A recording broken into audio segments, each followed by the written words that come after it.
première ligne droite. Donc on va mettre en application tout de suite ce que vous avez vu sur le mécanisme d'action des antibiotiques. C'est un peu sévère. Pas le temps de refroidir. Directement chaud. Donc Asma travaille à Cochin et moi je travaille à l'hôpital européen Georges Pompidou dans le laboratoire de bactériologie. Donc est-ce que vous êtes capable de me citer des familles d'antibiotiques qui appartiennent aux molécules suivantes? Regardez le sourire. Donc l'ampicilline, ça appartient à quelle famille d'antibiotiques? Les bêta-lactamines, très bien. Et est-ce que dans la liste vous en voyez d'autres? Cefotaxime, j'ai entendu, bravo. Très bien, bah, super. Donc voilà, dans le groupe des bêta-lactamines, vous avez toutes celles-ci. Donc dans le groupe des bêta-lactamines, vous avez vu qu'elles sont différenciées en fonction de la nature du cycle bêta-lactame et la nature du cycle accolé au cycle bêta-lactame. Et si le cycle accolé est un cycle avec un atome de soufre et 5 atomes de carbone, alors on dit que c'est une pénicilline, alors que s'il y a 6 atomes de carbone, c'est une céphalosporine. Et donc ampicilline, oxacilline, ticarciline et piperacilline sont des pénicillines, alors que céfotaxime et céfépime sont des céphalosporines. Et donc tout à l'heure, vous avez vu que parmi les pénicillines, il y en a qui sont dites à spectre plus large, parce que, par exemple, ticarcine et piperacilline ont dans leur spectre d'action le fameux PIO, Pseudomonas aeruginosa, alors que les autres pénicillines ne sont pas actives dessus. Enfin, les bêta-lactamines qui ont le spectre le plus large, c'est le groupe des carbapénèmes. Donc carbapénèmes parce que le cycle accolé au cycle bêta-lactame n'a plus d'atome de soufre, mais un atome de carbone à la place de l'atome de soufre. Et dans les carbapénèmes, on trouve l'imipénème, le méropénème et l'ertapénème, qui ne sont pas dans la liste. Alors après, est-ce que vous êtes capable de me dire à quelle famille d'antibiotiques appartient l'érythromycine? Très bien. Macrolides. Donc souvent on dit les macrolides et apparentés. Et dans cette liste, vous avez donc ici cette colonne, ceux qui sont stricto sensu des macrolides, et on les différencie en fonction du nombre d'atomes de carbone. Donc ceux qui sont à 14 atomes de carbone, c'est les macrolides en C14. Vous avez l'érythromycine, la roxythromycine. En C15, vous avez azithromycine, le Zitromax. En C16, la josamycine et la spiramycine. Et enfin, des molécules plus récentes, les kétolides avec la télitromycine. L'incosamide des streptogramines, c'est ce qu'on appelle les molécules apparentées aux macrolides car elles ont le même mécanisme d'action. Et dans les lyncosamides, le représentant c'est la clindamycine, le nom de spécialité c'est dalacine. Et pour les streptogramines, c'est la pristinamycine, ou nom de spécialité piostacine, qui est très mal choisi, parce que piostacine n'est pas du tout efficace sur le pio. Pseudomonas aeruginosa. Pseudomonas aeruginosa, c'est un gramme moins, et les macrolides et apparentés ne sont efficaces que sur les grammes positifs. Donc les bactéries piogènes à grammes plus, c'est staph, le staph doré, et les streptocoques piogènes comme Streptococcus pyogenes, qui donnent des infections avec du pu. Donc piostacine, c'est pas pour le pio, c'est pour les grammes plus piogènes, en fait. Vancomycine. Non, mais c'est bien d'essayer. Vancomycine, c'est une très grosse molécule. Ben non, mais c'est un peu cyclique aussi, ça ressemble un peu. Très gros. Glycopeptide, très bien. Et il y en a un autre glycopeptide. C'est pas dans la liste.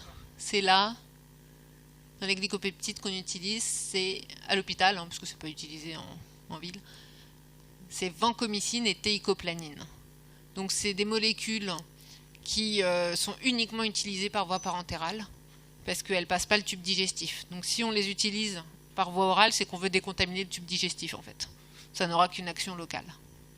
Donc c'est utilisé par voie parentérale. Et le problème c'est que c'est des molécules assez toxiques. Il y a une toxicité rénale et auditive, donc c'est pour ça qu'on les garde en deuxième ligne si malheureusement on n'a plus rien d'autre. Daptomycine et colimycine. Est-ce que vous avez en souvenir leur structure? C'est un peu comme les macrolides, ça se referme. C'est des lipopeptides cycliques. Donc il y a une partie lipidique pour l'hypo et des acides aminés pour les peptides. Et ça se referme, donc c'est cyclique. Et la colimycine, c'est pareil que la daptomycine, c'est aussi un lipopeptide cyclique. Et comme pour les glycopeptides, ces molécules ne peuvent uniquement être administrées que par voie parentérale, ne passent pas du tout le tube digestif. La minocycline, c'est facile, il y a le nom de la famille dans le nom de la molécule. La famille des cyclines, des tétracyclines. Gentamicine, c'est pour toi. Aminosides. Très bien. Donc les aminosides utilisés. La Ginta, essentiellement pour les bactéries Gram positifs. Retenez que chez les Gram+, si la Ginta ne marche pas, les autres ne marchent pas. Donc c'est la Ginta en probabiliste. Par contre, pour les Gram-, on commencera plutôt par la micacine. Ça, c'est une question d'épidémiologie. Les gènes de résistance courants, chez les Gram- rencontrés, il y a souvent une résistance à la Ginta, donc on donne en probabiliste la miclin. Et après, on adapte en fonction de l'antibiogramme éventuellement. Les aminosides, c'est aussi des antibiotiques uniquement utilisés par voie injectable. Et aussi avec une toxicité rénale et auditive, donc c'est des traitements qui vont être de courte durée pour éviter d'engendrer des surdité. La streptomycine, elle est uniquement utilisée contre le bacille de Koch, la tuberculose. Et quand je dis uniquement utilisée, elle est plus trop utilisée en fait parce que c'est plus la molécule de première intention. Et il y a une autre molécule qui a une utilisation ciblée, c'est l'aminoside qui est la spectinomycine. C'est utile pour traiter les infections à gonocoque. Le gonocoque, vous en avez un petit peu entendu parler tout à l'heure, c'est Neisseria gonorrhoeae, c'est l'agent de ce qu'on appelle la chaux-de-pisse. C'est une MST. Et l'avantage de la spectinomycine ou de la ceftriaxone dans le traitement des gonocoques, c'est que c'est une injection unique. Donc le patient, vous avez une forte suspicion, vous faites les analyses, et hop, il repart avec son injection, soit de spectinomycine, soit de ceftriaxone. Et comme ça, après vous aurez l'antibiogramme si ça a poussé, vous vérifiez que c'est sensible, mais au moins il est reparti dans la nature avec un traitement de son infection, et puis ça va éviter de la disséminer à plein d'autres personnes. Alors, ofloxacine. Ça se corse. Ofloxacine, ciprofloxacine, pfloxacine. Ce sont des quinolones, merci. La rifampicine, c'est la famille des rifamycines. Ensuite, vous avez le Bactrim, cotrimoxazole, c'est une association sulfamide. Qu'est-ce qu'il faut que je fasse pour éviter de vous déranger à chaque fois? D'accord. Donc je tape là. Ok. Il en a marre. Je tape là. La phosphomycine, c'est un acide phosphonique, et enfin la fusidine, ça fait partie des fusidinanines. Alors, est-ce que vous êtes capable de me donner des familles d'antibiotiques qui agissent comme inhibiteurs de la synthèse de la paroi des bactéries? Oui, bêta-lactamine et glycopeptides, très bien. La synthèse protéique, aminosides, macrolides, en interagissant avec l'ARN ribosomal, et puis de synthèse protéique. Synthèse des acides nucléiques, donc inhibition de la réplication de l'ADN. Les quinolones, très bien. Et enfin, des molécules qui interagissent avec la membrane cytoplasmique. Alors, glycopeptides, c'est la paroi, comme les bêta-lactamines. Oui, les lipopeptides cycliques, colistine et daptomycine. Très bien. Vous avez ici les réponses avec les petits schémas associés. Donc vous voyez ici bêta-lactamine et glycopeptides, à eux seuls, ils représentent largement plus que la moitié des antibiotiques administrés. Et c'est des inhibiteurs de la paroi bactérienne. Et l'avantage pour les bêta-lactamines, c'est que c'est très peu toxique, parce que la paroi est très spécifique des bactéries. Et donc il n'y a pas de molécules chez nous, chez les eucaryotes, qui ressemblent à la paroi bactérienne. Et donc les enzymes qui interviennent dans leur synthèse sont vraiment spécifiques des bactéries. Donc on a des cibles totalement spécifiques de la bactérie. La synthèse protéique, on a dit principalement aminosides, macrolides. Il y a également les tétracyclines, oxazolidones, phénicolées et acide fusidique. Acide nucléique, sulfamide quinolone, enzymycine dérivée nitrée. Et qui interagissent avec les membranes, c'est les lipopeptides cycliques, daptomycine et colistine. Donc, quels sont les antibiotiques qui ont pour cible les différents composants cités ci-dessous? Donc là, on était sur du macroscopique. Là, on va plus finement dans les mécanismes d'action. Il y a certains antibiotiques qui inhibent des transpeptidases. Et les transpeptidases, c'est des enzymes qui sont impliquées dans quel métabolisme? Dans la synthèse de quoi? On a des transpeptidases. De la paroi, très bien, parce que la paroi, c'est des chaînes de sucre qui sont reliées les unes aux autres par des peptides, c'est-à-dire des acides aminés. Et tout ça, ça fait comme un filet, un réseau covalent. Et les transpeptidases, c'est celles qui font les ponts entre acides aminés pour fermer le filet. Donc les inhibiteurs des transpeptidases, c'est les bêta-lactamines. Les inhibiteurs de l'ADN gyrase. Les ADN gyrases, elles interviennent dans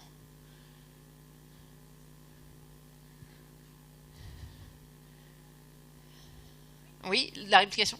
Donc, en fait, c'est des enzymes qui vont modifier, qui vont faire des super tours d'ADN pour qu'il y ait à certains endroits des relâchements et que les enzymes puissent accéder pour faire la réplication de l'ADN. Et donc, les inhibiteurs des ADN gyrases sont les quinolones.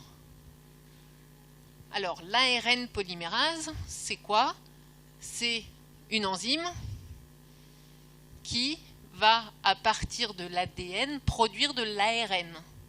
Donc c'est l'enzyme qui est responsable de la transcription, synthèse d'ARN à partir de la matrice ADN. Et cette RNA polymérase, elle est inhibée par... Non. Qu'est-ce qui inhibe la transcription? C'est la rifampicine. Les sulfamides, c'est la chaîne des folates. Rappelez-vous le schéma. Si vous vous rappelez sulfamide, trimethyltrim, vous vous rappelez que c'est les deux étapes de la voie de synthèse des folates. Donc c'est vraiment la synthèse des folates. Et les folates, eux, sont nécessaires pour synthétiser de l'ADN, mais pas pour faire de la transcription d'ARN à partir de l'ADN. Donc ARN polymérase inhibé par les rifamycines, la rifampicine. Et enfin les inhibiteurs de l'ARN ribosomal, les macrolides et les aminosides. Ça, c'est bien rentré. Quels sont les antibiotiques qui ont pour cible les différents composants ci-dessous? Donc, c'est les réponses. Alors, est-ce que vous pouvez me citer des antibiotiques qui ont un spectre étroit uniquement ciblé sur les bactéries à gram positif?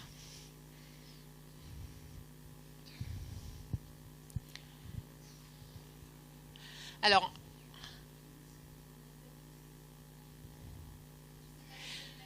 bravo. Donc en fait, chez les grammes plus, il n'y a pas de membrane externe. Et cette membrane externe, qui est présente chez les grammes moins, elle empêche l'accès à certaines cibles. Donc si vous prenez des antibiotiques comme les glycopeptides, ils ont des tailles très très très importantes et ils ne peuvent pas traverser la membrane externe des grammes moins. Donc les glycopeptides sont des antibiotiques qui ont comme spectre uniquement les grammes plus. Et la daptomycine, c'est pareil. En revanche, tu as raison de mettre les deux lipopeptides cycliques ensemble, mais pour la colistine, c'est l'inverse. La colistine, en fait, pour agir, elle a besoin, dans une première étape, d'interagir avec la membrane externe des bactéries à gram négatif. Donc sur les bactéries à gram négatif, vous avez la colistine qui est active uniquement sur les bactéries Gram négatifs. Voilà.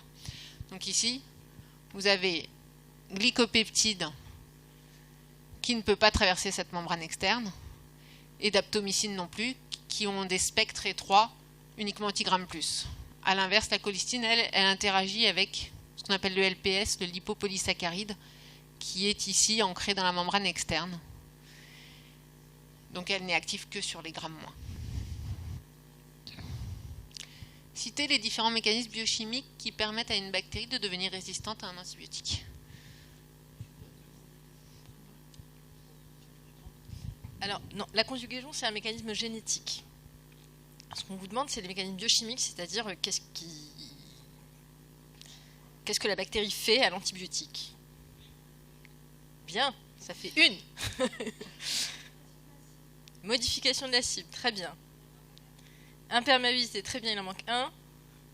Inactivation. Vous avez tout dit, donc je crois que c'est compris, donc on passe. Alors du coup, là on arrive au mécanisme génétique. Quelle est la différence entre mutation spontanée et résistance acquise? Très mal précisé.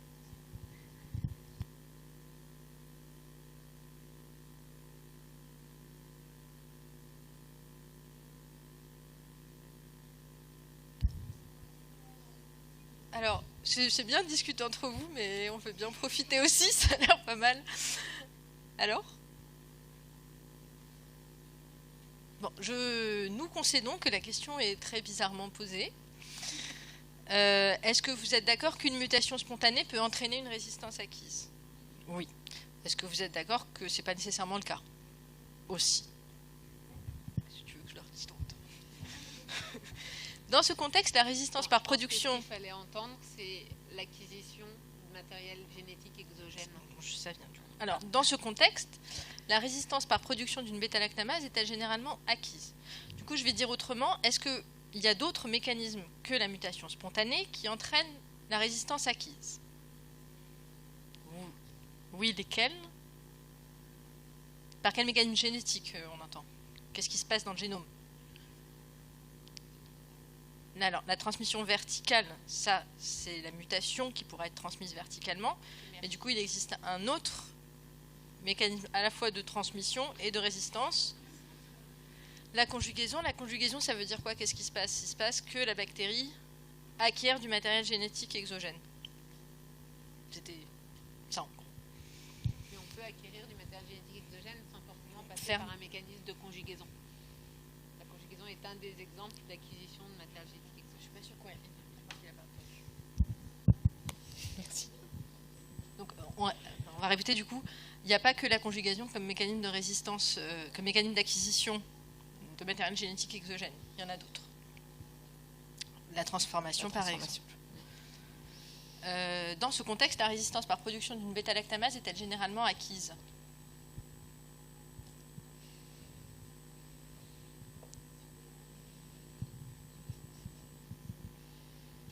Oui? Oui. Alors oui, mais pas que. C'est-à-dire qu'on peut voir apparaître des bêta-lactamases chez des bactéries qui n'en avaient pas naturellement. Donc là, c'est typiquement de la résistance acquise par acquisition de matériel génétique exogène. On peut aussi avoir hyperproduction d'une enzyme préexistante ou mutation d'une enzyme préexistante qui va modifier son spectre. Par exemple, une enzyme qui ne va hydrolyser que l'amoxicilline et la pipéracilline va pouvoir muter et hydrolyser des céphalosporines en plus, pour être très schématique. Mais oui, c'est acquis. Voilà. Et oui, et je complète, et donc il existe des bêta-lactamases naturelles. Donc la résistance par production de bêta-lactamase n'est pas nécessairement acquise. Alors du coup, il y a un petit rappel sur les mutations qu'on a déjà vues, mais c'est pas grave, on va répéter. Donc la mutation spontanée survient de manière autonome. Tu m'arrêtes parce que je l'aurais déjà dit, donc il y a peut-être des choses qui à rajouter. Donc ça peut entraîner des modifications des structures bactériennes, mais pas nécessairement. La mutation spontanée, elle peut être totalement silencieuse. Si ça entraîne la modification de structures bactériennes, ça peut du coup aussi entraîner l'acquisition d'une résistance aux antibiotiques.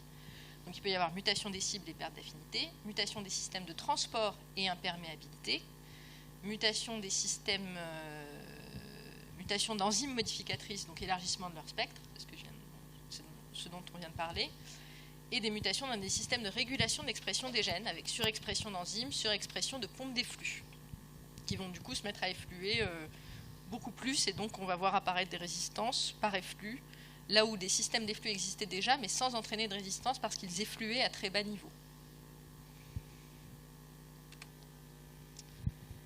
Donc deux grands mécanismes d'acquisition de résistance, la mutation, modification de gènes ou l'acquisition de gènes. Mutation, modification de gènes, c'est modification des gènes préexistants, donc transmission verticale mère-fille. Résistance ne concernant qu'un antibiotique ou une classe d'antibiotiques. Attention, parce que si la mutation survient sur un système avec des effets pléiotropes, ça peut altérer plusieurs familles d'antibiotiques. Typiquement, s'il y a mutation sur une porine, et que donc la porine se ferme, tous les antibiotiques qui normalement passent par cette porine ne pourront plus pénétrer dans la bactérie. Donc si une porine permet la pénétration des bêta-lactamines, des cyclines et des phénicolés et des quinolones, par exemple, et si cette porine se ferme, on va avoir une résistance à toutes ces différentes familles d'antibiotiques d'emblée, alors que ce n'est que de la mutation. Donc l'acquisition de gènes, c'est donc le fait d'acquérir des gènes supplémentaires, la bactérie ne les avait pas au départ, qui codent pour des facteurs spécifiques de résistance à certaines familles d'antibiotiques particulières. Et donc c'est là que ça se transfère à la fois verticalement, mère-fille, et à la fois horizontalement, soit par conjugaison, soit par transformation, soit par... c'est des grands mécanismes, on va dire. Conjugaison, transformation.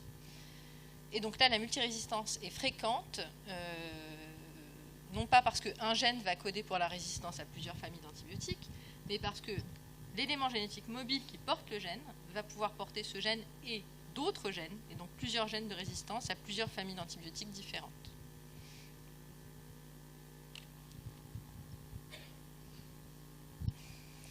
Comment peut-on expliquer qu'une bactérie devienne brutalement résistante à plusieurs familles d'antibiotiques? On vous a déjà donné partiellement la réponse.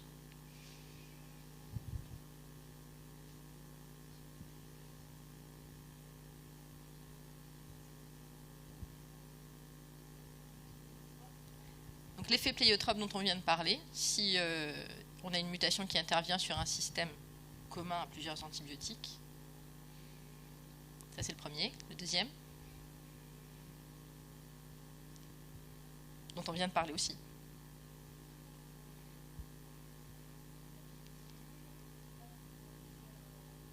L'acquisition d'un plasmide ou d'un transposon qui va véhiculer plusieurs gènes de résistance à différents antibiotiques. Est-ce que ça peut se passer dans le tube digestif? Ou alors oui, c'est bien de dire oui. Pourquoi oui? Vous allez me dire pourquoi pas? Alors la mutation, on est d'accord que ça peut survenir n'importe où, n'importe comment. Là, le but, c'était de vous faire réfléchir sur le fait que pour qu'une bactérie transfère du matériel génétique à une autre bactérie, il faut qu'elles partagent un même écosystème et qu'elles soient proches les unes des autres. Et donc non seulement qu'elles soient proches, géographiquement parlant, mais aussi qu'elles soient proches au niveau du groupe bactérien. Parce qu'en général, des entérobactéries vont pouvoir transférer des éléments génétiques mobiles à d'autres entérobactéries, mais pas, plus rarement, à des staphylocoques. D'accord ? Donc tout ça pour dire que dans un tube digestif, vous allez avoir des millions et des millions et des milliards de bactéries, dont de très très nombreuses entérobactéries. Et les entérobactéries se transfèrent leur matériel génétique relativement facilement entre elles, en particulier leur plasmide. Voilà. Est-ce spontané ou favorisé par les antibiotiques ?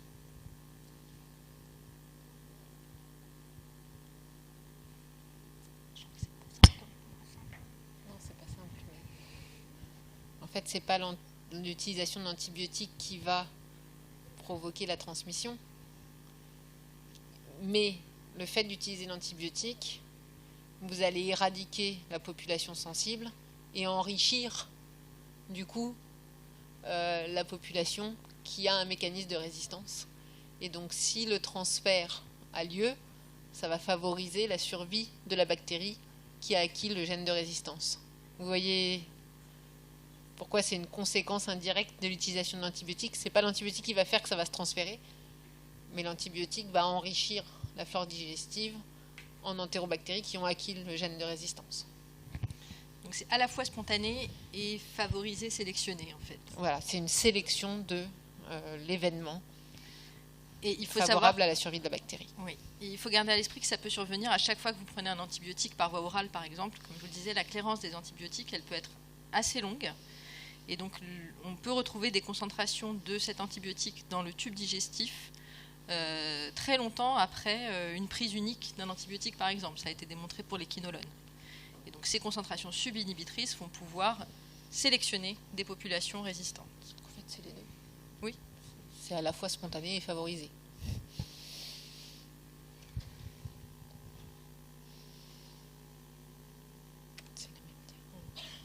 Alors, parmi les familles d'antibiotiques suivantes, quelles sont celles pour lesquelles on sélectionne fréquemment des mutants résistants? Donc là, ce n'est pas une acquisition exogène de matériel génétique qui confère résistance, c'est le fait qu'il y ait ce qu'on appelle des hotspots de mutation et le fait qu'il y ait certaines cibles où il y ait facilement des mutants qui apparaissent. Non. Bêta-lactamine, on va devenir résistant parce qu'on a par exemple acquis une bêta-lactamase. Pour ça, il faut acquérir la bêta-lactamase. En fait, si je peux me permettre, la bêta-lactamine, c'est rare. Pourquoi? Parce que les bactéries ont plusieurs PLP différentes. Il est rare qu'elles aient une seule PLP. Et les antibiotiques vont pouvoir agir sur plusieurs PLP différentes. Donc, pour que la résistance survienne par mutation, il faut qu'il y ait plusieurs mutations sur plusieurs types de PLP. Donc, ce serait un processus relativement long. Donc, non. Alors, les macrolides, non. Les quinolones, très bien. Et il y en a un autre. Il y a deux autres.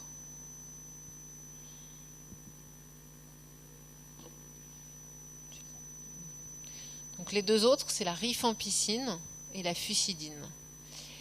Et donc les conséquences de ça, c'est que si vous utilisez en monothérapie et que le patient en plus il n'a pas une observance parfaite de l'antibiotique, donc il va se retrouver avec des doses subinhibitrices, et ben vous pouvez favoriser là pour le coup la sélection d'un mutant résistant, parce que les fréquences d'apparition de mutants résistants à la rifampicine ou au quinolone sont très importantes.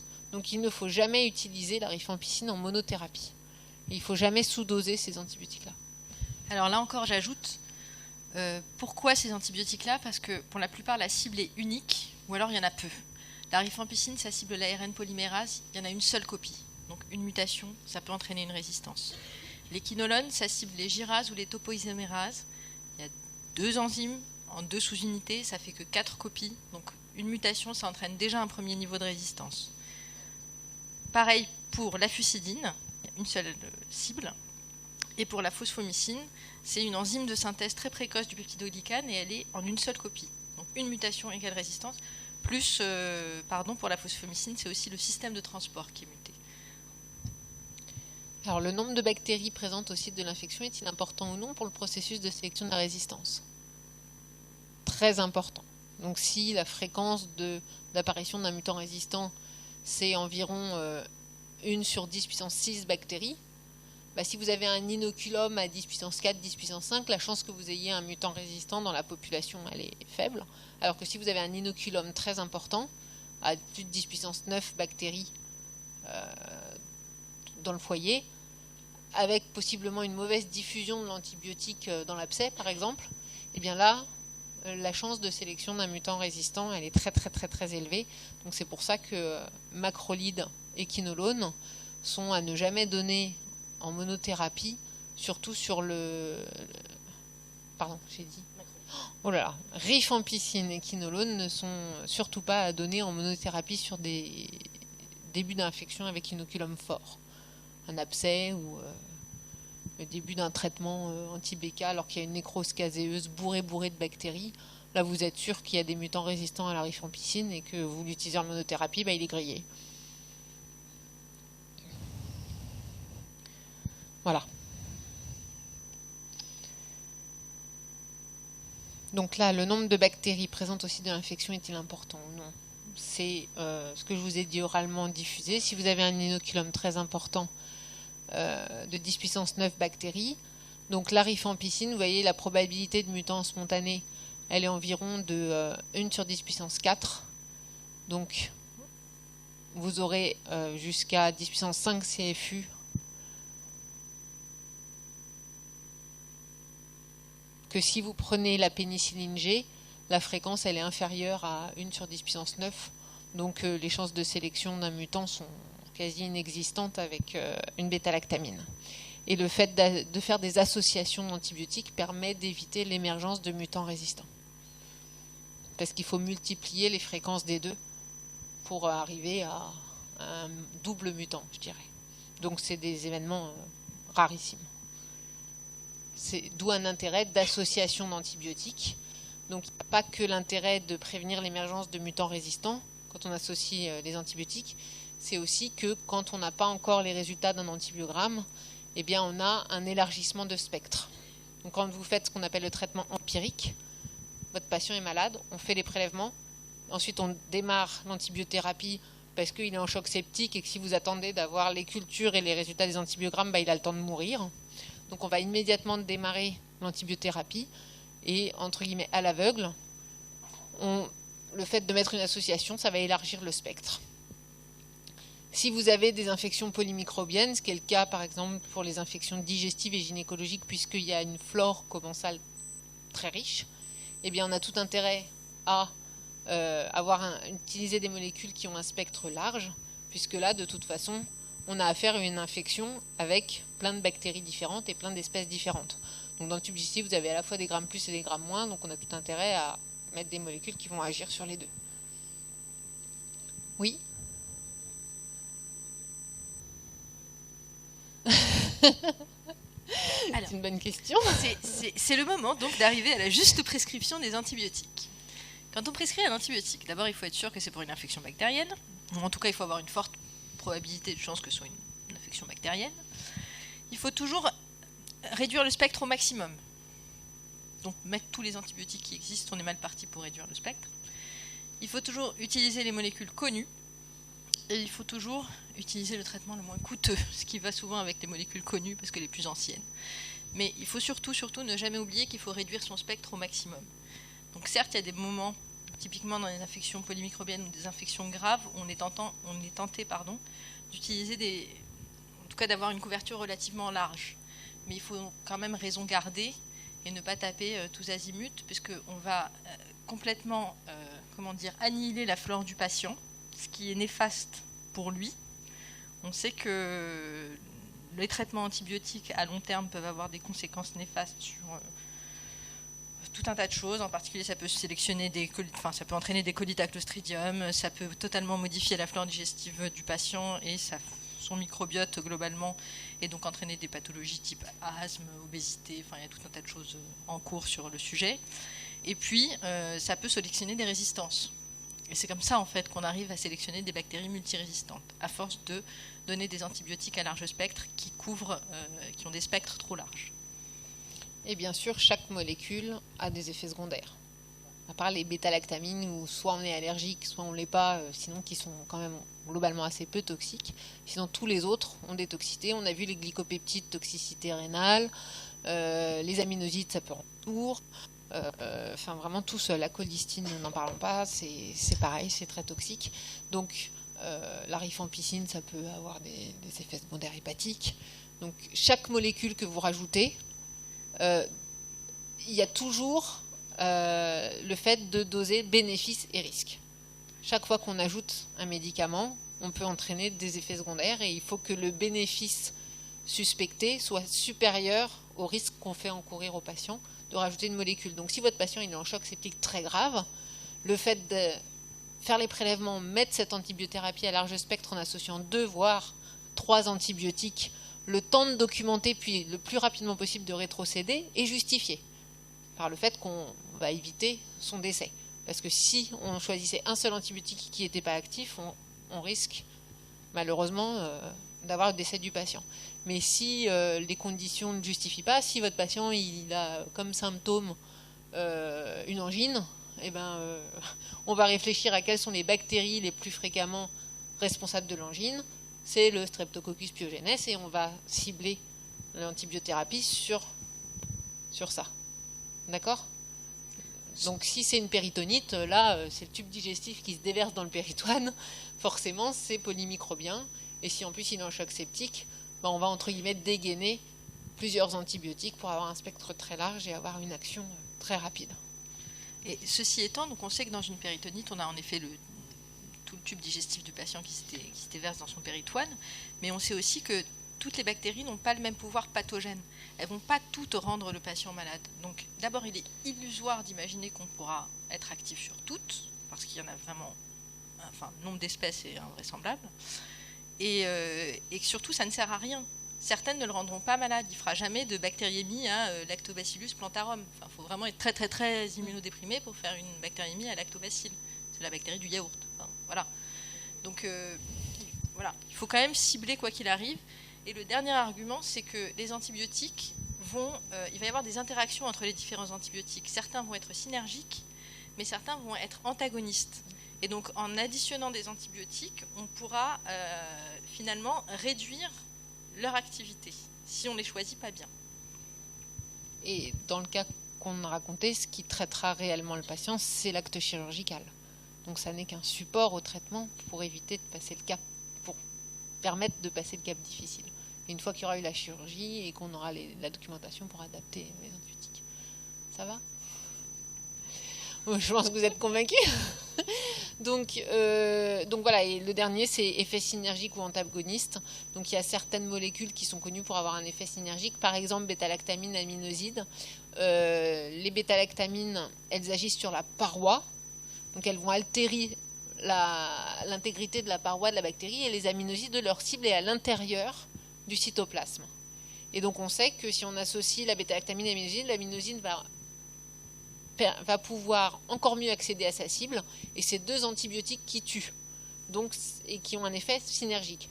Au contraire, si vous prenez un antibiotique bactéricide qui tue, mais qui tue par exemple en inhibant la synthèse de l'ADN comme les quinolones, et qu'en même temps vous associez un antibiotique bactériostatique qui va ralentir la croissance, comme un macrolide, bah là on sait que ça a un effet antagoniste, parce que d'un côté vous ralentissez la croissance, et de l'autre côté, vous inhibez des enzymes qui sont impliquées dans la croissance bactérienne.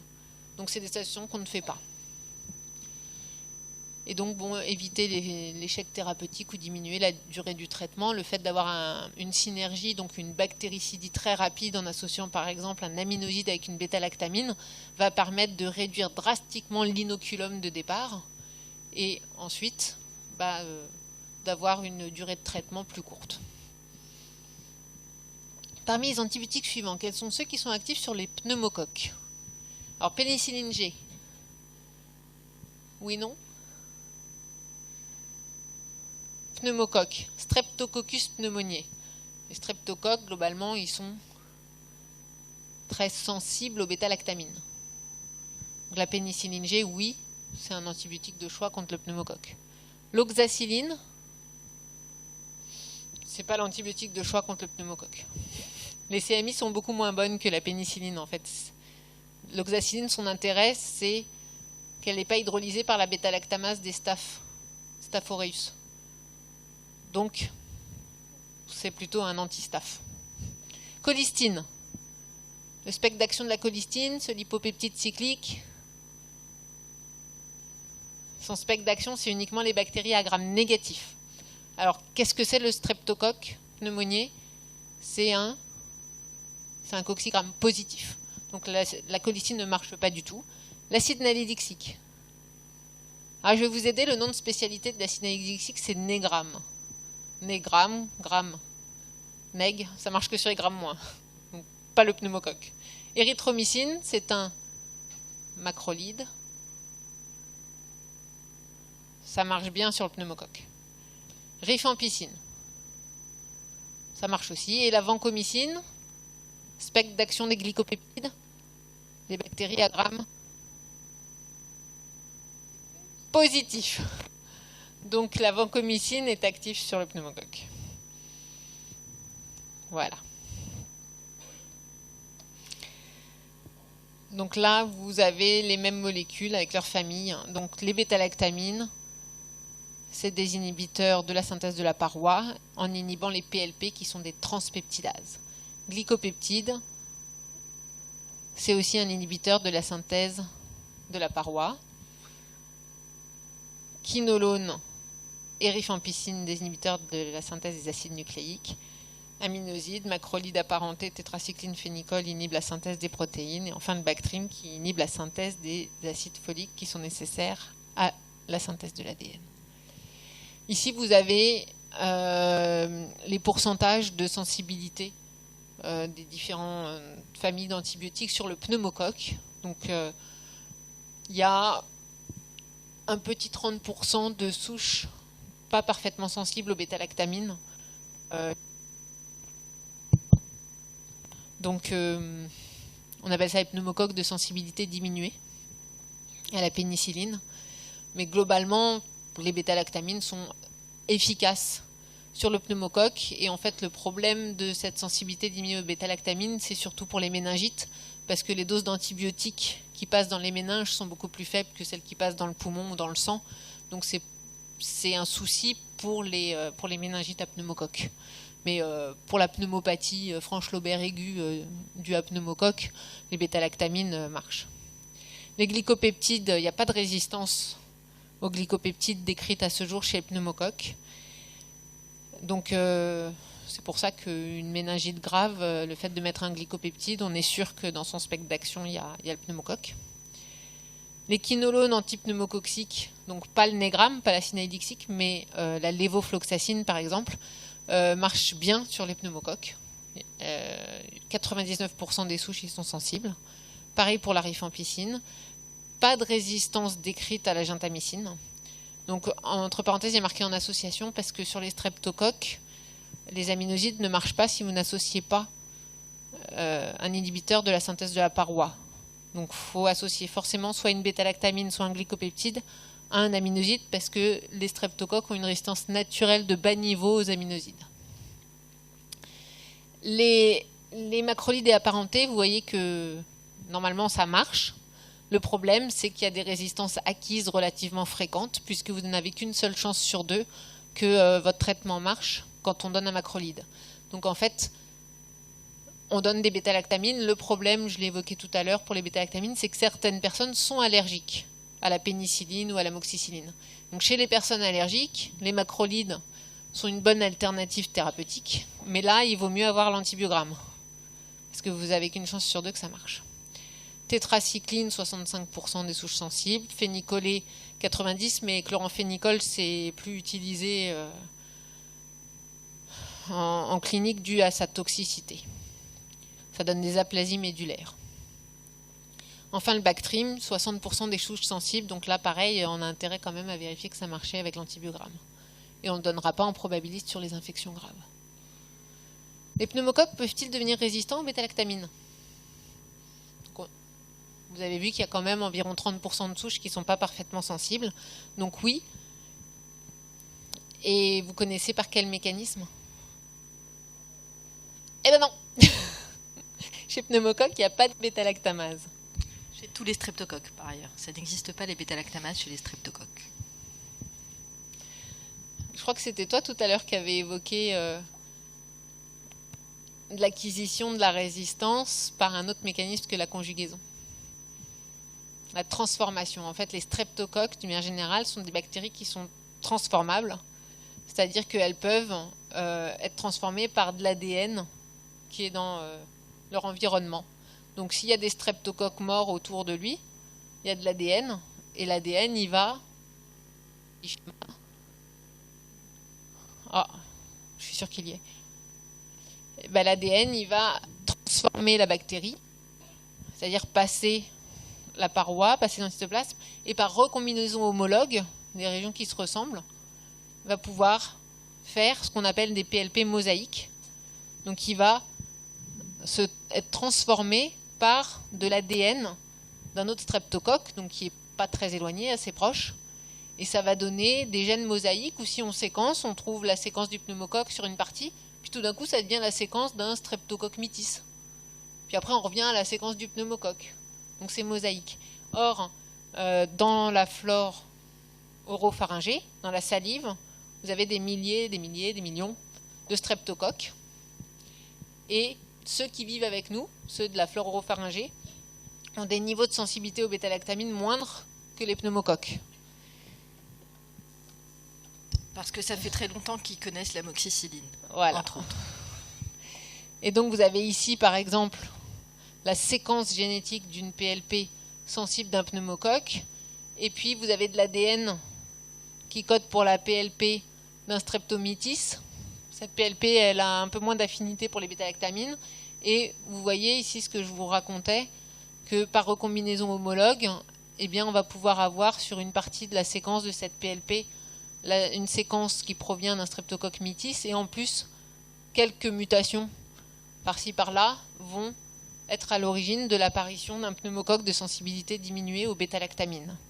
Donc en fait, les mécanismes de résistance, c'est de la recombinaison qui aboutit à l'apparition de gènes qu'on appelle mosaïques, parce que les séquences sont à la fois des parties de séquence du pneumocoque et d'autres streptocoques, et peuvent surajouter à ça des mutations ponctuelles. Et ce qui est décrit, c'est que c'est plutôt dans la PLP2B et la PLP2X qu'on voit ces modifications de séquence qui entraînent une diminution d'affinité pour les bêta-lactamines. Donc on n'est pas du tout bêta-lactamine dans l'apparition de niveaux de résistance très élevés. On ne va pas passer d'une CMI, concentration minimale inhibitrice de l'amoxicilline, de 0,1 à plus de 256. On va passer de 0,1 à 2. Donc c'est quand même 20 fois plus résistant, mais c'est des CMI qui restent corrects. Donc c'est ce que je vous disais, si le patient il a une pneumonie, eh bien, aux doses d'antibiotiques utilisées, on a quand même dans le sang des quantités d'antibiotiques qui vont inhiber le pneumocoque. Par contre, si c'est dans le LCR, il y en aura 10 fois moins que dans le sang. Et là, des élévations de la CMI, même si elles ne sont pas très très importantes, ne permettront pas de traiter la méningite à pneumocoque. Le pneumocoque de sensibilité diminuée aux bêta-lactamines, c'est un problème pour les méningites. Et c'est rare et c'est important ça fait du bien au moral de voir des choses comme ça. Eh bien, le plan, les antibiotiques, c'est pas automatique. Et la vaccination avec le vaccin Prevnar, les deux, hein, qui sont apparus. Avant le pneumo 23, le vaccin contre le pneumocoque ne permettait pas d'immuniser les enfants, les petits bébés, et est apparu dans les années 2000, au début 2000, le vaccin Prevnar qui permet de vacciner contre le pneumocoque les enfants. Eh bien, l'utilisation du vaccin et le plan des antibiotiques, c'est pas automatique, ont été suivis d'une diminution du nombre de pneumocoques de sensibilité diminuée aux bêta-lactamines. Vous voyez que quand même en début des années 2000, on était à 1 sur 2. Et dans le vaccin, il y a évidemment les souches les plus pathogènes et les souches les plus résistantes. Et ce vaccin, au départ, c'était Prevnar 7, il y avait 7 valences. Et il évolue au cours du temps. Maintenant, on est à Prevnar 13 parce qu'ils ont rajouté les sérotypes qui émergeaient suite à l'immunisation des patients. Forcément, l'épidémiologie évolue. Quand vous introduisez un vaccin, certains sérotypes qui sont dans le vaccin baissent et d'autres émergent. Et donc, dans le vaccin Prevnar 13, vous avez les autres qui ont émergé. Je ne sais pas si c'est très clair pour vous, ces histoires de valence et de sérotypes et tout ça. En fait, juste pour que vous compreniez, les pneumocoques, en fait, on les classe d'un point de vue épidémiologique par leurs capsules. Ils possèdent tous une capsule. Et ces capsules, elles vont avoir des arrangements différents. Ce sont des sucres. Et par ces arrangements différents, on va pouvoir distinguer des sérotypes capsulaires. Donc, il y en a plus de 100, je crois. Oui. Dont certains très largement répandus et dont certains particulièrement associés aux méningites. Donc les premiers vaccins antipneumococciques ont d'abord ciblé les sérotypes qui étaient associés aux infections graves.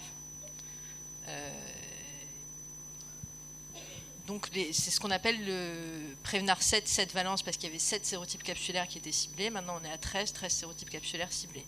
Parce qu'évidemment, une fois qu'on a éliminé 7 sérotypes capsulaires, eh ben, les pneumocoques continuent de circuler. Il y a à peu près 10% de porteurs sains dans la population générale, donc on a d'autres sérotypes qui émergent. Et donc on les ajoute au fur et à mesure en espérant qu'on n'aura pas à aller jusqu'à 100 sérotypes, ce qui n'arrivera pas. Et voilà. Et donc en fonction des séquences de PLP, des PLP touchés, eh bien vous avez une altération de la sensibilité plutôt aux pénicillines ou plutôt aux céphalosporines, ou aux deux, s'il y a beaucoup de gènes mosaïques et beaucoup de PLP touchés. Mais globalement, le céphotaxime reste plus souvent plus efficace que l'amoxicilline, puisque vous voyez que 84% des souches sont sensibles au céphotaxime, alors qu'on n'est qu'à 69% pour l'amoxicilline. Donc c'est une raison pour lesquelles aussi dans les méningites on donne plutôt le céphotaxime en première intention. Donc là, c'est pour vous montrer la diffusion des antibiotiques dans le LCR, que la pénicilline, eh bien,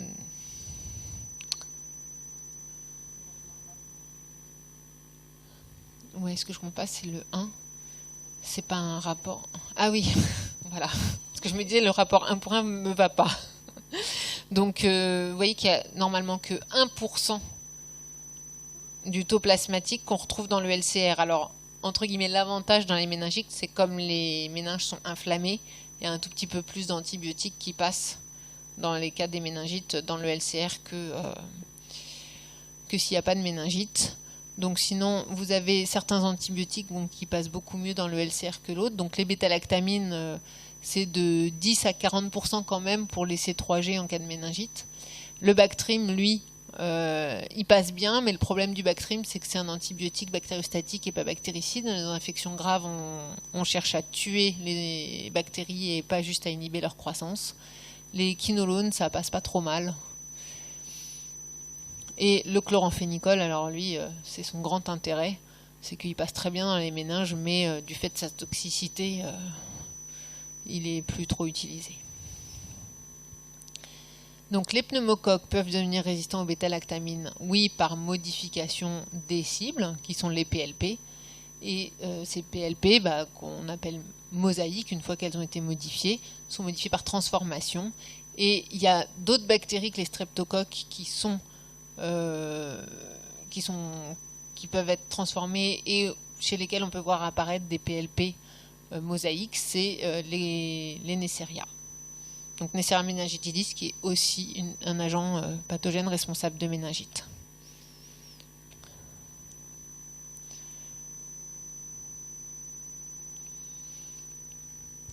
Alors, on va passer maintenant à l'oxacilline.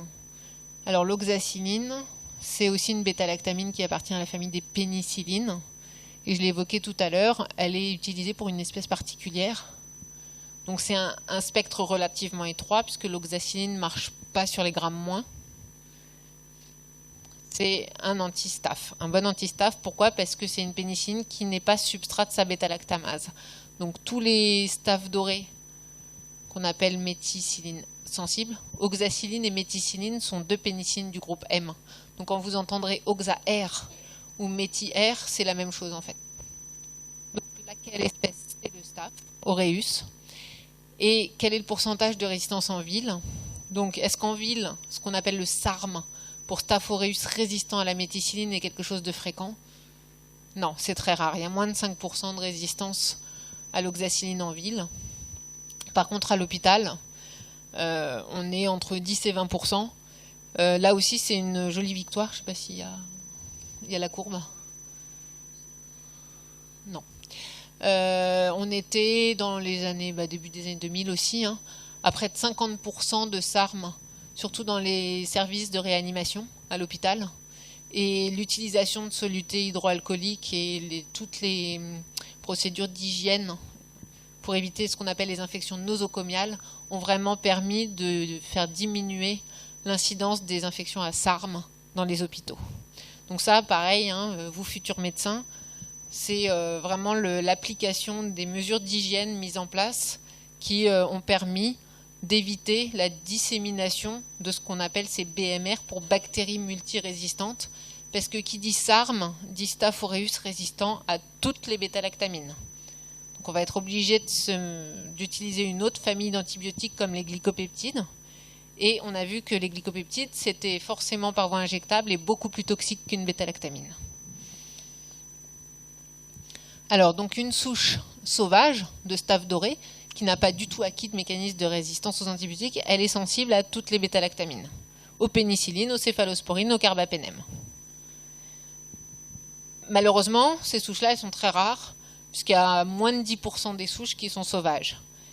La quasi-totalité des souches de Staph aureus ont acquis une pénicillinase. Donc c'est des Staph aureus résistants à la pénicilline et à l'amoxicilline, mais sensibles à l'oxacilline ou à la méticilline. Et elles sont aussi sensibles à l'association amoxicilline plus acide clavulénique qui est un inhibiteur de sa bêta-lactamase. Donc ça, c'est 90% des souches en ville. Malheureusement, à l'hôpital, vous avez un petit 20%, après ça dépend des hôpitaux, mais de souches qu'on appelle métières. Non, mais je suis très fière, la HEGP, nous sommes à peine à 10%. Je ne sais pas combien vous êtes à Cochin, mais on avait un protocole pour l'utilisation d'adaptomycine sur les SARM, et en fait, on n'arrivait pas à trouver de SARM, donc on n'a jamais réussi à inclure parce qu'on n'avait plus de SARM. Donc, c'est pour ça que je connais les chiffres. Donc, c'est... Ouais. Après, il paraît que dans certaines régions de France et des hôpitaux de province, ils sont encore... avec des taux assez élevés, ça baisse. De Staph aureus vis-à-vis des différentes bêta-lactamines, 90% des souches communautaires produisent une pénicillinase, donc on est résistant aux pénicillines, sauf pénicilline M, donc résistant PNIG, la péni, aminopénicilline, amoxicilline, carboxypénicilline, naticarciline et uréidopénicilline, piperacilline. Par contre, dès que vous associez un inhibiteur de bêta-lactamase, donc sensible à l'augmentin, association amoxicilline plus acide clavulénique, sensible aux pénicillines du groupe M, oxacilline et cloxacilline, qui ne sont pas substrats de sa bêta-lactamase, sensible aux céphalosporines et sensible au carbapénème. Dans la petite parenthèse, vous avez C1G et C2G, parce que les C3G ont une très bonne efficacité sur les bactéries à gram négatif. En revanche, les CMI ne sont pas terribles sur les bactéries à gram positif. Donc vous n'êtes pas totalement dénués d'activité, mais ce n'est pas les antibiotiques de choix. Céphotaxime et ceftriaxone sont les antibiotiques de choix sur les entérobactéries. L'infection urinaire à Escherichia coli, ou le pneumocoque, ou le méningocoque, mais pas tellement les Staph dorés. Les CMI ne sont pas terribles. Enfin, les carbapénèmes sont des bêta-lactamines à très large spectre avec des CMI très très basses, que ce soit sur les grammes plus ou sur les grammes moins. Risque d'acquisition du Staph doré résistant à l'oxacilline qu'on appelle SARM. BMR pour bactéries multirésistantes. Donc, vous voyez ce petit cycle là, ça veut dire que si le patient, on lui détecte un SARM, bah ce patient il va être mis dans ce qu'on appelle isolement de contact. Donc on va faire des précautions supplémentaires. Donc il va falloir vraiment s'habiller, bien se laver les mains, en entrant, en sortant de la chambre, pour éviter de disséminer cette souche d'un patient à l'autre. En théorie, fait entre chaque patient. Oui. En théorie. Voilà, donc les risques d'être porteur de SARM, c'est d'avoir des antécédents d'hospitalisation. Parce que vous voyez qu'en communautaire, si vous n'avez jamais été hospitalisé, pas tellement de risques que vous ayez des SARM. Ou sinon que vous ayez une proximité avec un porteur connu. Évidemment, si votre mari ou votre femme il a été hospitalisé, il a acquis un SARM, les chances que vous soyez porteur d'un SARM sont pas négligeables du coup. Donc isolement des porteurs à l'hôpital. Parmi les antibiotiques suivants, quels sont ceux actifs sur le staph? PNIG? Non, puisque 90% des souches ont une PASE. Oxacilline? Oui. Petite 20% de résistance à l'hôpital, en ville, moins de 5%. L'incomycine, c'est un macrolidé apparenté, ça marche sur les grammes plus. Donc oui. Colistine? lipopeptide cyclique qui doit interagir avec le lipopolysaccharide de la membrane externe des grammes moins. Marche pas sur les grammes plus. Métronidazole, c'est un antibiotique qui est un anti-anaérobie. Le Staph aureus, le staphylocoque, c'est un cocci à grammes positifs en amas, aérobie, anaérobie facultatif. Il respire, il fermente. Il est content partout. Pour que le métronidazole marche, il faut que ce soit en anaérobiose, anaérobie stricte. Ça ne marche que sur les anaérobies strictes, ça ne marche pas sur le staph. Ni sur les streptos, ni... Voilà. Donc là, c'est le même tableau que tout à l'heure. Vous avez les familles d'antibiotiques et quelles sont leurs cibles. Je suis sûr que vous connaissez tout par cœur, ça. Quels antibiotiques utiliseriez-vous pour une infection à staph doré résistant à la méticilline, un SARM? Et quel est le mécanisme de résistance? Alors, est-ce que l'oxacilline marche sur les SARM? Bah non. SARM. Amikacine, c'est quoi? C'est un aminoside. Est-ce que les aminosides marchent sur les staphylocoques? Oui. La vancomycine. Oui, mais c'est pas l'aminoside de choix, parce qu'il y a des résistances acquises. Et l'aminoside de choix, je vous ai dit tout à l'heure, pour les grammes plus, c'était qui? C'est la gentamicine. Et puis c'est surtout une question d'épidémiologie, parce qu'en fait les SARM ont pas mal de co-résistance, dont l'amicacine. On va le voir. Voilà. Donc, pas l'oxa, pas l'amicacine. Vancomycine. Si je suis résistant aux bêta-lactamines, je me redirige vers les glycopeptides. Donc oui. Imipenem, ça appartient à quelle famille d'antibiotiques, l'imipenem? Carbapénem, qui est une bêta-lactamine. Qui dit SARM, dit résistance aux bêta-lactamines. Donc imipenem ne marche pas. Et la rifampicine?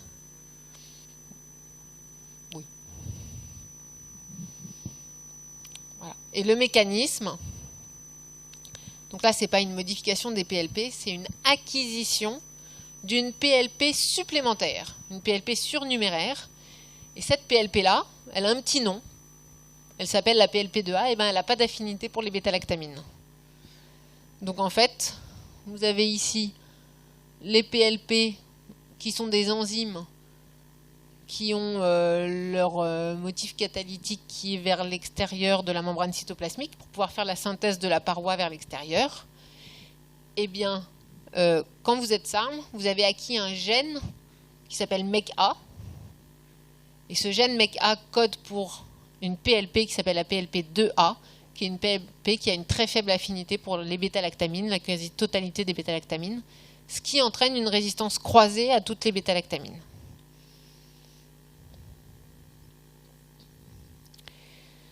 Et il se trouve que, donc je vous ai dit que les SARM c'était surtout un problème hospitalier, et donc c'est des souches qu'on appelle BMR pour bactéries multirésistantes, parce que souvent les SARM, en fait c'est des clones qui diffusent et qui sont passés d'un patient à l'autre dans les services hospitaliers, et ces clones-là, eh ben, ils vivent dans l'hôpital, et ils vivent dans l'hôpital avec toute la consommation d'antibiotiques qu'il y a.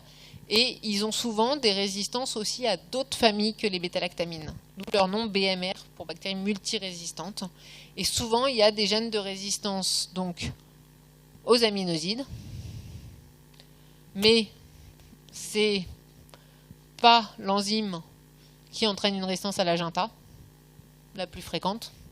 Donc, on peut rester sensible à la GINTA quand on est SARM.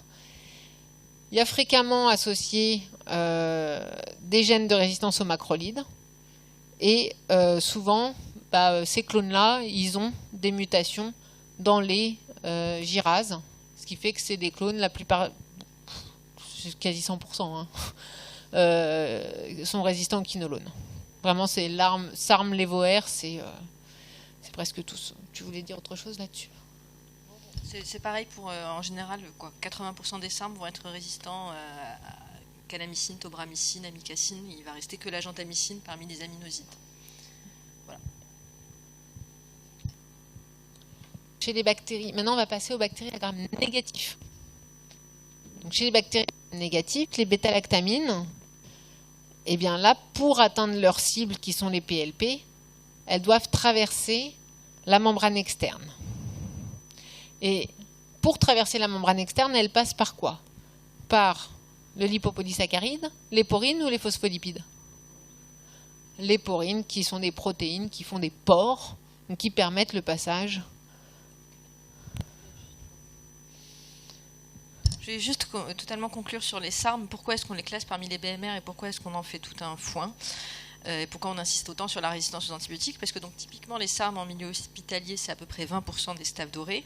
Et si vous regardez l'antibiogramme que vous avez là, qu'est-ce qui vous reste comme alternative thérapeutique si vous devez traiter une infection sévère? Il vous reste vancomycine, tecoplanine et gentamicine, plus ou moins d'autres associations. Mais enfin, si vous voulez vraiment être actif sur une infection sévère, vous êtes obligé de passer par des molécules toxiques et des molécules d'usage parentéral. Voilà, c'est pas tant qu'il reste rien, c'est que ce qui reste, c'est pas très simple à utiliser. Je clôt la parenthèse.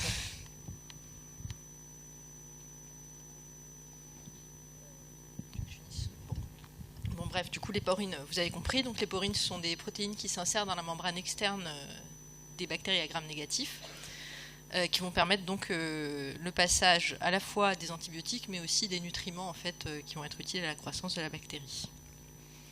On ne revient pas là-dessus. Parmi les antibiotiques suivants, lesquels sont le plus souvent actifs sur les entérobactéries? Alors, pénicilline G. J'entends oui. Tout le monde est d'accord avec oui, pénicilline G? Non, la pénicilline G n'est pas active parce qu'elle n'arrive pas justement à traverser par les porines. C'est une molécule hydrophobe qui ne traverse pas. Amoxicilline et carboxypénicilline.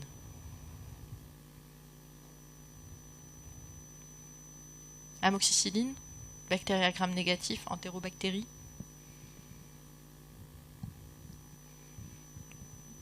Oui. En fait, sur les bêta-lactamines, la résistance commune aux entérobactéries, c'est pénicilline G et M. C'est les deux pénicillines qui ne pénètrent pas. Pour les autres, elles peuvent toutes être actives. Ça dépend en fait de l'espèce bactérienne et de ce qu'elle héberge comme bêta-lactamase. Mais globalement, oui, ça peut être actif. Céphalosporine de 3e génération, C3G.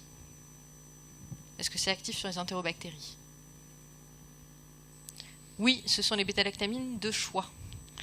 Glycopeptides, pardon. Glycopeptides, qu'est-ce qu'on a dit? Les glycopeptides, c'est utilisé pour traiter quoi? Les infections sévères à Gram+ résistants. Donc, est-ce que c'est actif sur les entérobactéries? Non. Les fluoroquinolones. Les fluoroquinolones, on les utilise pour traiter quoi? Les infections urinaires, par exemple, oui ou non? Oui. Les infections urinaires, le plus souvent, c'est les entérobactéries. Oui, les fluoroquinolones marchent. Aminosides. Oui. Métronidazole. On a dit que le métronidazole, pardon de répéter, on a dit que le métronidazole était uniquement actif sur les bactéries à métabolisme anaérobie. Et les entérobactéries sont-elles des bactéries à métabolisme anaérobie strict? Non. Elles sont aérobie, anaérobie. Donc le métronidazole ne marche pas. Pour résumer, C3G, quinolone, aminoside. Chez Escherichia coli, quel est le mécanisme le plus souvent responsable de la résistance à l'amoxicilline? Puisque donc on a dit amoxicilline, ça peut marcher sur les entérobactéries, mais résistance est en augmentation. Environ 50% des souches d'Escherichia coli sont résistantes à l'amoxicilline. Par quel mécanisme? Comment? Très bien. Oui, bêta-lactamase. Pourquoi l'augmentin est-il encore actif sur ces bactéries devenues résistantes? Parce qu'il y a l'inhibiteur de bêta-lactamase, qui est donc l'acide clavulanique. Donc le mécanisme le plus fréquent chez Escherichia coli, c'est la production d'une bêta-lactamase qui est dite de type pénicillinase, c'est-à-dire qu'elle va hydrolyser préférentiellement les pénicillines. Et donc cette pénicillinase va être sensible aux inhibiteurs de bêta-lactamase, comme l'acide clave. Donc je rappelle, principal mécanisme de résistance aux bêta-lactamines chez les bactéries à Gram négatifs, c'est l'inactivation de l'antibiotique par des enzymes hydrolytiques qu'on appelle les bêta-lactamases. Il y a un deuxième mécanisme important, c'est l'imperméabilité et les flux, mais qui, d'importance bien moindre chez les entérobactéries. Chez les entérobactéries, c'est vraiment les bêta-lactamases. Et donc, je pense que vous avez compris comment fonctionnaient les associations pénicilline plus inhibiteurs de pénicillinase. Globalement, il y en a 3 qui sont largement utilisés. C'est donc amoxicilline plus acide clavulanique dans l'augmentin, ticarcilline plus acide clavulanique dans le clavantin et piperacilline plus tazobactam dans la tazocilline. Donc, les 2 dernières étant des associations à très large spectre. Donc, quand on a une bactérie qui présente une bêta-lactamase et qu'on arrive avec notre amoxicilline par exemple, la bêta-lactamase va hydrolyser l'amoxicilline qui n'aura plus d'effet sur les PLP et il y aura donc résistance.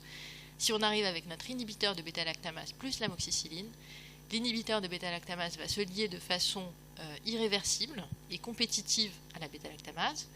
Il va donc bloquer son action, l'amoxicilline sera libre d'aller se lier au PLP, ne sera pas hydrolysée et sera donc active. Quel est le pourcentage d'Escherichia coli résistants à l'amoxicilline en ville et à l'hôpital? Donc en ville, je viens de vous le dire, c'est à peu près 50%. À l'hôpital,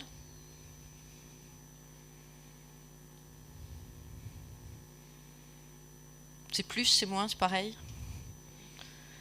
Bah donc c'est pareil. Pareil. C'est à peu près pareil. Il y a peut-être un petit peu plus à l'hôpital, mais pas beaucoup plus en fait. Avec ce mécanisme de résistance, est-ce qu'Escherichia coli est encore sensible aux céphalosporines de 3e génération, céphotaxime en particulier? Et si oui, pourquoi? Et si non, pourquoi? Est-ce que quand Escherichia coli est résistant à l'amoxicilline, ça veut dire qu'on ne peut pas utiliser une céphalosporine de 3e génération? Non, puisque je vous ai dit c'est les antibiotiques de première intention. On ne va pas mettre un antibiotique pour lequel il y a 50% de résistance en première intention. Donc les C3G sont encore actives. Pourquoi? On a une bêta-lactamase qui va hydrolyser l'amoxicilline, mais les C3G restent actives. Parce qu'elles ne sont pas hydrolysées par la bêta-lactamase en question, tout simplement. Comme je vous le disais, les bêta-lactamases, elles vont avoir plusieurs spectres. Certaines vont hydrolyser préférentiellement les pénicillines, d'autres plutôt les céphalosporines, d'autres vont hydrolyser tout. Si tu as une manière plus simple de l'expliquer. Il faut penser dans bêta-lactamase qu'il y a les pénicillinases, les céphalosporinases et les carbapénémases. Et les colis ont le plus souvent une pénicillinase. Donc la pénicillinase, elle hydrolyse les pénicillines et pas les céphalosporines ni les carbapénèmes. Donc vous restez sensible aux céphalosporines et aux carbapénèmes alors que vous devenez résistant aux pénicillines. Donc c'est ce que vous avez là. En gros, en ville, on a 50% des souches résistantes par production d'une pénicillinase. Plus rarement, on a des céphalosporinases, mais c'est plus rare. Et à l'hôpital, donc on a 50% des souches résistantes à l'amoxicilline par production d'une pénicillinase. Et parfois, plus rarement, mais ça existe, par production de ce qu'on appelle des BLSE, pour bêta-lactamase à spectre élargi. Et ces enzymes-là sont aussi des pénicillinases, mais qui ont élargi leur spectre d'hydrolyse aux céphalosporines de 3e génération. Donc dans ce cas-là, les C3G ne seront plus actives. Ces BLSE, quand les bactéries seront productrices de ces BLSE, on va aussi les classer comme des BMR, des bactéries multirésistantes. Parce que il peut y avoir une diffusion à la fois des épidémies de souche, des épidémies du support qui code pour la BLSE et des multirésistances fréquentes à d'autres familles d'antibiotiques. Et de la même façon que pour les SARM, on va se retrouver devant des choix thérapeutiques qui seront réduits, puisque pour traiter ces bactéries qui produisent ces BLSE, qui vont donc être résistantes au C3G, on sera obligé d'utiliser des carbapénèmes. Donc là, des molécules qui ne seront pas spécialement toxiques, mais qui ont des spectres d'activité très très larges. Et encore une fois, utilisation parentérale, donc vous ne pourrez pas donner un traitement qui s'administre par la bouche au patient. Donc si le patient il doit sortir chez lui, c'est lourd. Parce qu'il y aura forcément une infirmière qui devra lui faire des injections. Donc là, je pense que ça ne vous parle pas trop, cette image-là, mais on va essayer de vous l'expliquer. Ce que vous avez là, c'est en fait un antibiogramme. Et sur chaque petit disque, là, vous avez un antibiotique. L'antibiotique va diffuser sur la gélose. Et tant qu'il est en concentration suffisante, il va inhiber la croissance de la bactérie. Donc là où vous voyez des zones d'inhibition comme ça, c'est qu'on a un antibiotique qui est plus ou moins actif, en tout cas qui est capable d'inhiber la croissance des bactéries. Ok ? Et donc ici, ce que vous avez, c'est donc des disques avec des céphalosporines de 3e génération, et vous voyez qu'elles sont touchées, la ceftazidime, le C3G. Donc la bactérie pousse au contact du disque, c'est donc que l'antibiotique n'a plus aucune activité. Et ce qu'on voit aussi, c'est ce qu'on appelle des synergies en bouchon de champagne, comme ici, on a un joli bouchon de champagne, quand l'antibiotique est face à un inhibiteur de bêta-lactamase, comme ici, une association amoxicilline-acide clavulanique. En fait, l'acide clavulanique qui est présent sur ce disque va diffuser et va rencontrer la ceftazidime à un certain endroit de la gélose et va restaurer l'action de cette céphalosporine de 3e génération. C'est ce qui va être responsable, cette synergie va être responsable de cette image en bouchon de champagne. Et donc ça, c'est caractéristique de ces enzymes qu'on appelle les BLSE. Alors, quel est le mécanisme de résistance le plus fréquent aux aminosides? Alors, si on prend la gentamicine, tout à l'heure, quand on parlait des grammes positifs, je vous ai dit que les enzymes les plus fréquentes étaient des enzymes qui font faire une résistance à l'amyclin, mais pas à la genta. Donc, chez les grammes positifs, on va utiliser en probabiliste la gentamicine. Chez les grammes négatifs, c'est plutôt le contraire. On utilisera en probabiliste l'amicacine. Pourquoi ? Donc ici, vous avez le schéma de la structure d'un aminoside. Un aminoside, c'est un antibiotique avec 3 cycles. Ici, c'est le cycle de base au milieu. En haut, vous avez le cycle qu'on appelle prime. Et en bas, le cycle seconde. Et en fait, les enzymes qui confèrent la résistance aux aminosides sont des enzymes qui vont modifier les antibiotiques. Donc, pour les bêta-lactamines, c'est des bêta-lactamases qui hydrolysent la bêta-lactamine. Ça la détruit en l'hydrolysant. Là, c'est juste une modification chimique. Et le nom de l'enzyme est fonction de la nature de la modification chimique que l'enzyme va faire. Donc, par exemple, si l'enzyme elle va phosphoryler l'antibiotique, on va appeler ça une aminoside phosphotransférase, APH. Si l'enzyme, elle, fait une adénylation, l'adénine, c'est un nucléotide, donc on dit aussi une nucléotidylation, ça va être une ANT, pour aminoside nucléotidyltransférase. Enfin, si c'est une acétylase, une acétylation, ça va être une acétyltransférase. Et là, vous avez ici des noms de différentes enzymes. Donc, si vous prenez par exemple l'APH3', c'est une aminoside phosphotransférase qui va modifier le cycle prime, donc le cycle qui est là-haut, en position 3. Donc, ça va modifier ici cet hydroxyle. Donc, si vous prenez par exemple la structure de l'amicacine, eh bien l'amicacine a un hydroxyle ici, en position 3'. Donc, si vous avez une APH3', vous allez devenir amicacine R.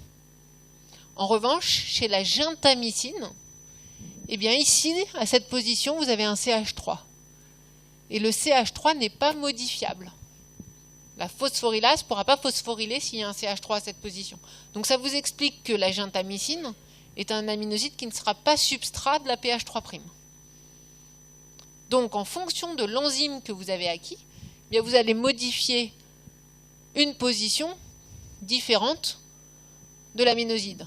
Et si cette position-là, elle n'est pas modifiable, eh ben, l'antibiotique, il n'est pas substrat de l'enzyme, et donc il restera intact. Donc en fonction de l'enzyme acquise, vous allez devenir ou pas résistant à la genta ou à l'amyclin. Ça va, c'est clair? Donc il y a des enzymes qui sont fréquentes chez les grammes plus, c'est pas les mêmes enzymes chez les grammes moins. Et donc après, c'est de l'épidémiologie, on regarde les pourcentages de résistance, et comme à l'HEGP, on voit qu'il y a 97% des entérobactéries qui restent sensibles à l'amicacine, alors qu'on est à moins de 90% pour la genta, on utilisera en probabiliste l'amyclin, et après on adaptera en fonction de l'antibiogramme. Pour les grammes plus, je vous ai dit qu'on utilisait en probabiliste la gentamicine, parce que si la gentamicine marche, bah, c'est bien. Les autres, ils marchent ou ils ne marchent pas. Mais si elle ne marche pas, aucun ne marche. Parce que si elle ne marche pas, c'est une enzyme bifonctionnelle qui les modifie tous. Les autres mécanismes responsables de la résistance aux aminosides, c'est par mutation ou imperméabilité. Et là, c'est un des problèmes d'imperméabilité. En fait, c'est mutations. Tu as des mutations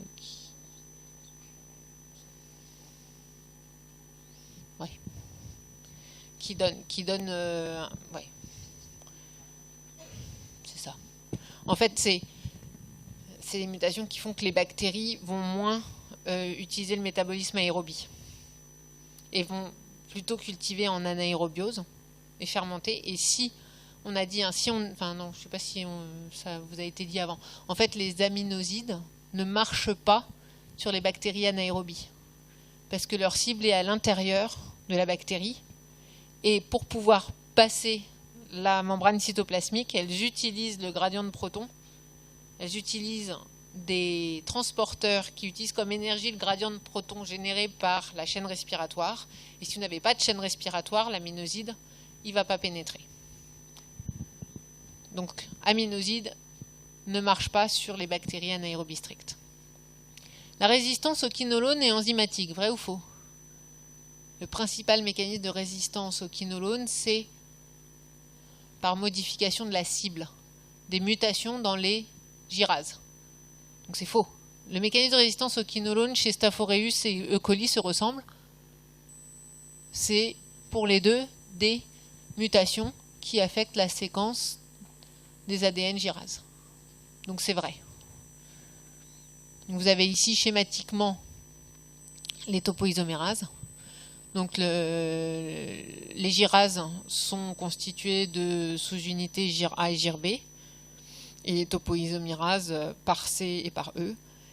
Et si vous avez des mutations dans le gène qui code pour la protéine, vous avez au niveau de la protéine des substitutions, des modifications de leur acide aminé qui peuvent affecter l'affinité entre l'antibiotique et sa cible. Donc, mécanisme de résistance, modification de cible, commun. Les autres mécanismes de résistance au quinolone décrits, c'est soit de l'efflux, soit de la protection de cible. En fait, c'est la synthèse de petites molécules qui vont se positionner et qui vont empêcher l'accès de la quinolone à sa cible. Alors, les macrolides, c'est actif sur une entérobactérie, les macrolides? Non, les macrolides, ils ne sont pas actifs sur les grammes moins. Ils sont actifs sur les grammes plus et sur les bactéries intracellulaires surtout.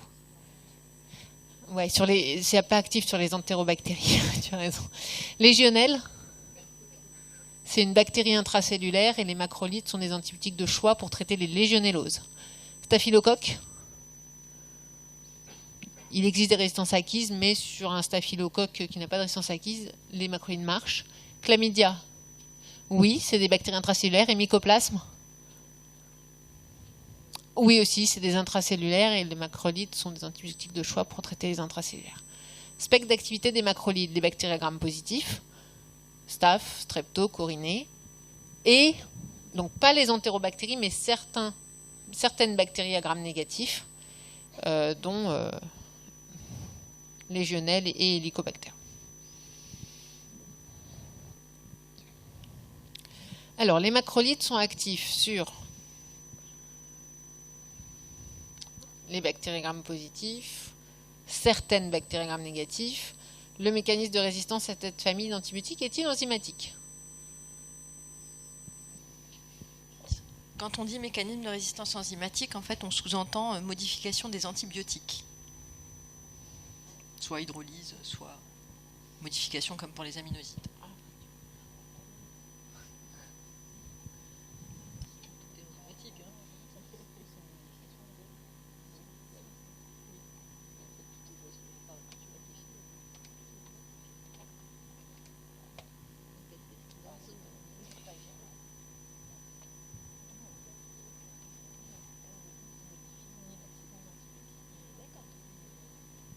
Donc, en fait, c'est une résistance enzymatique, mais il ne va pas y avoir une modification de l'antibiotique, mais une modification de la cible.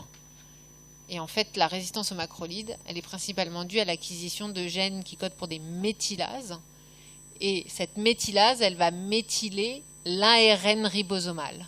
Donc elle va méthyler la cible. Donc c'est pas comme l'aminoside où c'est l'aminoside qui est modifié, qui a plus d'affinité pour sa cible. Là, c'est la cible elle-même qui est modifiée. Et du coup, l'affinité entre la cible et l'antibiotique baisse drastiquement. Donc mécanisme lié à une modification de la cible. Diminution de la concentration cellulaire d'antibiotiques. Donc on a dit que c'était des antibiotiques de choix. Non, ça... je fatigue. Certaines... Donc ça c'est juste pour vous résumer les principaux mécanismes de résistance aux macrolides. Donc on trouve 3 types de mécanismes. La diminution de la concentration cellulaire de l'antibiotique. Donc il peut y avoir défaut de pénétration, ça c'est naturel chez les entérobactéries. Il peut y avoir de l'efflux. Donc ce sont des mécanismes qui sont le plus souvent acquis, qu'on trouve chez les Gram+ par exemple.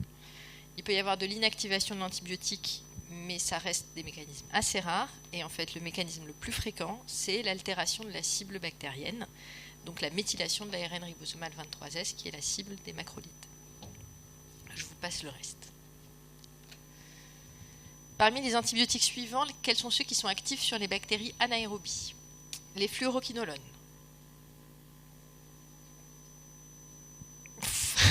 Vous faites de la peine.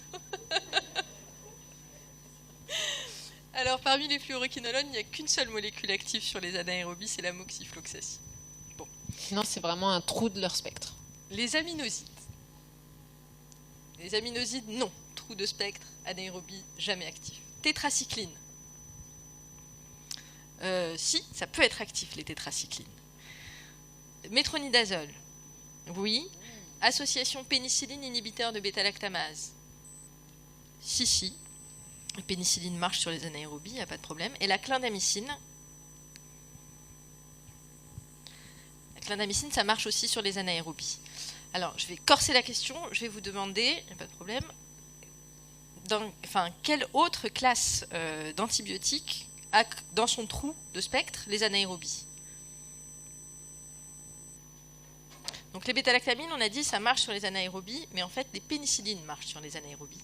Les carbapénèmes marchent sur les anaérobies, mais pas les céphalosporines. Il faut faire très attention quand on met une céphalosporine, si on veut couvrir les anaérobies, il faut rajouter du métronidazole. Ok. Parmi les antibiotiques suivants, on a presque fini. Quels sont ceux actifs sur les bactéries intracellulaires? Les bêta-lactamines? Non. Les aminosides? Non.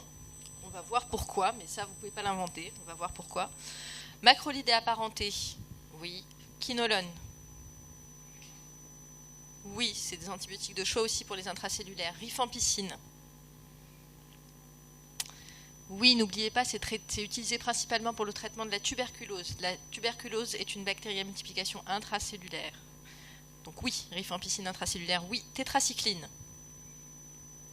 Si, pareil, antibiotique de choix pour les intracellulaires. Retenez macrolide, quinolone, tétracycline. Ça, c'est choix pour intracellulaire. Chloramphénicol? On s'en fiche, ça n'est plus utilisé, mais sachez que oui. Trimétoprime? Aussi. Vous ne pouvez pas l'inventer.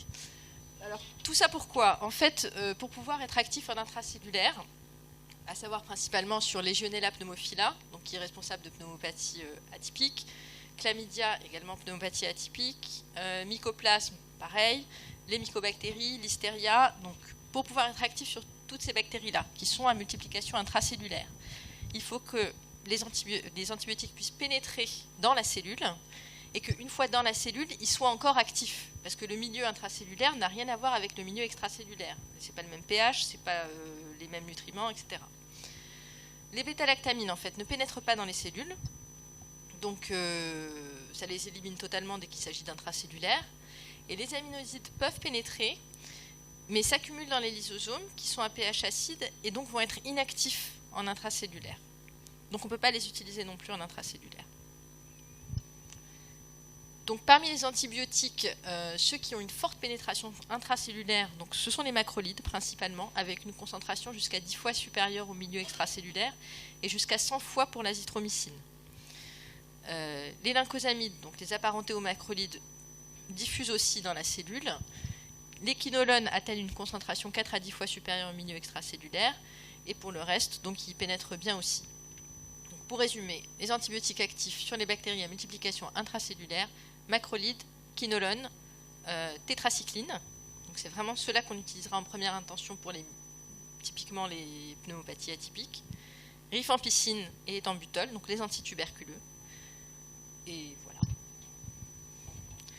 Et c'est terminé. Est-ce que vous avez des questions avant de... Non, c'est trop chaud. Oui.